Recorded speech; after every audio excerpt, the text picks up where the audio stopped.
All right, Habibi gang, picture this Craven Cottage, 88th minute Fulham, have just equalized after a VAR penalty. The tension is unreal. You can cut it with a knife? And then, boom, Ipswich wins a penalty of their own upsteps.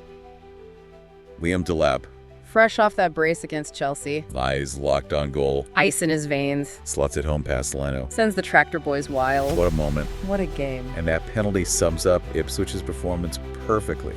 They were resilient, opportunistic, and fearless against a team that's fighting for a European spot. It was a match a lot of people expected Fulham to dominate. But Ipswich had other plans. They really did. Coming into this match, Fulham were on a decent run, but they've had trouble putting away teams lower down the table. Yeah, we've talked about that before, haven't we? Ipswich, on the other hand, battling relegation, but fresh off that huge upset against Chelsea. Big win. So you had this team with everything to lose against a team with nothing to lose. Fascinating dynamic. And it played out right from the first whistle.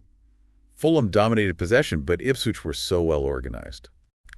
That midfield three, they were like a pack of dogs, just snapping at the heels of Fulham's playmakers. Shutting everything down. Forcing them out wide. It was painful to watch at times, even as a neutral. Fulham had all the ball, but they just couldn't do anything with it. Nope.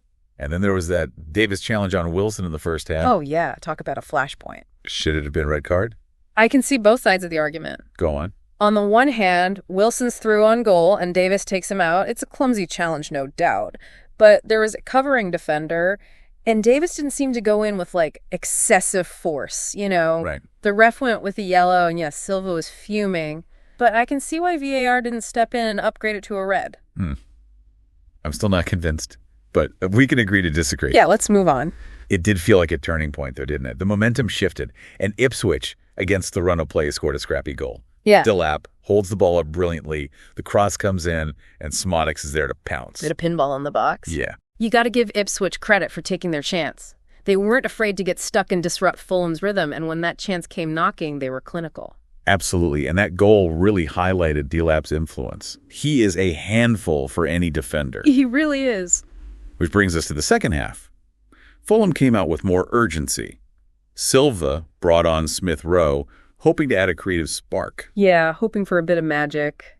But they still struggled to break through. It's like they were overthinking it. Too many sideways passes, not enough directness, and honestly, Ipswich defended resolutely. They weren't just sitting back either. Remember that broadhead shot? Oh yeah, Leno had to make a brilliant save. That was a real heart-and-mouth moment for Fulham fans. Ipswich showed they could create their own chances on the break. This wasn't just parking the bus. They were organized, disciplined, and dangerous on the counter. And then came the penalty drama. First, Wilson goes down in the box. The ref waves play on, but VAR steps in and awards a penalty to Fulham. Jiménez steps up and buries it. 1-1 game on. The tension lifts at Craven Cottage. Short-lived, though, wasn't it? Because minutes later, Ipswich were awarded a penalty of their own. And that's where the debate starts.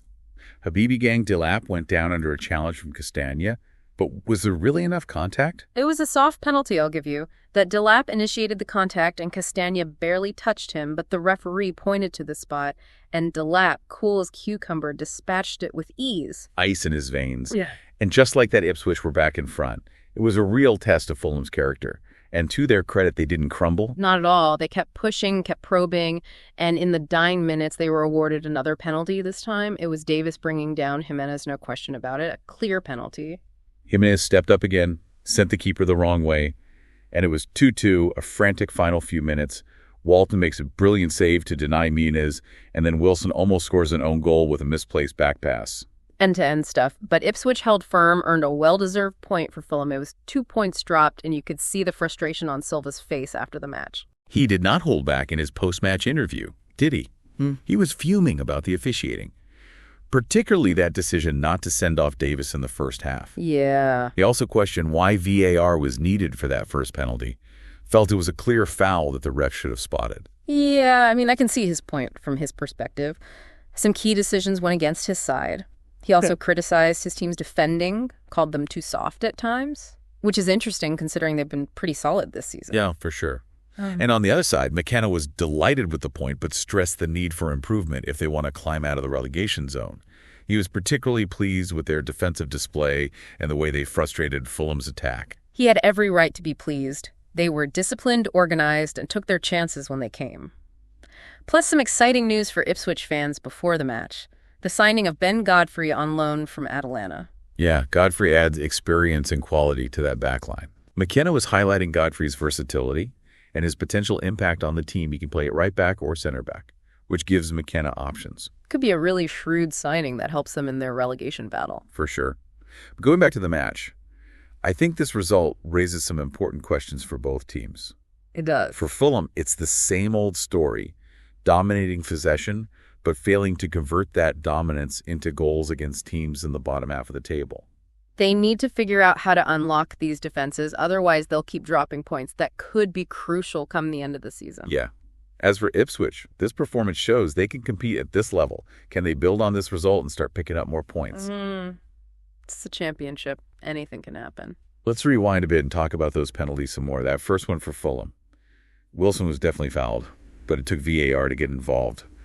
Should the ref have seen that himself? It did seem like a pretty clear penalty, from the replays. Wilson was clipped, his run was impeded, and he went down. Maybe the ref's view was blocked, but it is strange that they needed VAR for something that seemed so obvious. And then there's Ipswich's penalty. Delap went down under Castagna's challenge. Was there even enough contact to give a penalty? Some people were calling it a dive. It was soft. No question. Delap makes the contact first, and Castagna barely touches him. Right. But the ref bought it, and Delap put it away, no problem. That's football for you. Sometimes those 50-50 calls can really go either way. Huge moment in the match.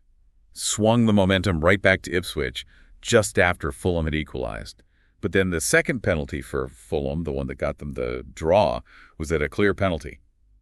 Jimenez wasn't really going anywhere when Davis took him down. Oh, that was a penalty. No doubt about it. Davis was clumsy, and there was definitely contact. Jimenez made the most of it, sure. But he was fouled and won his team a penalty. Some people might say he was looking for it, though, knowing Davis was right there and going down a bit easily. There's always a bit of that in those situations, isn't there? Yeah. The main thing is Davis made the challenge, and it was a penalty. Fair enough. So, a frustrating draw for Fulham. They'll feel like they should have won, but they just couldn't get past that Ipswich defense. Ipswich deserves some credit, though. They came with a plan, executed it well, and they earned a valuable point away from home, a real tactical masterclass in how to frustrate a team that's better than you on paper. Really shows you how unpredictable the championship is. Any team can beat any other on their day, and this result could have big implications for both these sides come the end of the season. Will Fulham learn from this and start turning these draws into wins against teams lower down the table? And can Ipswich build on this and get themselves out of the relegation zone? We'll have to wait and see, but one thing's for sure, it's going to be an exciting season. So make sure you hit that subscribe button so you don't miss any of our deep dives into the world of football. Until next time, Habibie Gang.